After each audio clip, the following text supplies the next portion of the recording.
বর্তমানে দেশের প্রধানমন্ত্রীর জন্য কোনো নির্দিষ্ট স্থায়ী সরকারি বাসভবন নেই।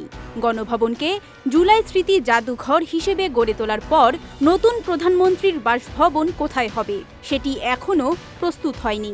অথচ মঙ্গলবার শপথ নিতে যাচ্ছেন দেশের পরবর্তী প্রধানমন্ত্রী। ত্রয়োদশ জাতীয় সংসদ নির্বাচনে নিরঙ্কুশ বিজয়ের পর এখন সবার নজর রাষ্ট্র পরিচালনার কেন্দ্রবিন্দু ও নতুন প্রধানমন্ত্রীর বাসভবনের দিকে। এই অবস্থায় প্রশ্ন উঠেছে, শপথ নেয়ার পর নতুন প্রধানমন্ত্রী হিসেবে তারেক রহমান কোথায় থাকবেন? এ নিয়ে সরকারি বেসরকারি মহলে চলছে নানামুখী আলোচনা।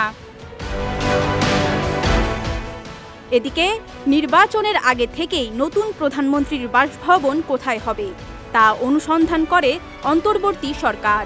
সম্ভাব্য কয়েকটি স্থান নির্ধারণ হলেও শেষ পর্যন্ত সিদ্ধান্ত আসেনি। তাই নতুন প্রধানমন্ত্রীর বাসভবন হিসেবে রাষ্ট্রীয় অতিথি ভবন যমুনাকেই ব্যবহারের সিদ্ধান্ত নেওয়া হয়েছে বলে গৃহায়ন ও গণপূর্ত মন্ত্রণালয়ের এক সূত্রে জানা গেছে। প্রধান উপদেষ্টা ডক্টর মোহাম্মদ ইউনূস যমুনা ছেড়ে গেলে সেটিকেই সংস্কার করে নতুন সরকারের প্রধানমন্ত্রীর বাসভবন হিসেবে প্রস্তুত করা হবে। সংস্কারে 1 থেকে 2 মাস সময় লাগতে পারে বলে জানিয়েছেন সংশ্লিষ্ট কর্মকর্তারা।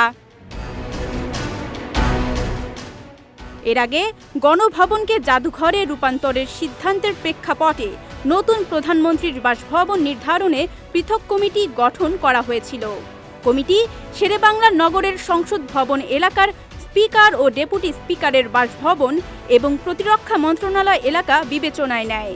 তবে চূড়ান্ত সিদ্ধান্তের বিষয়টি নির্বাচিত সরকারের জন্য রেখে দেয় উপদেষ্টা পরিষদ।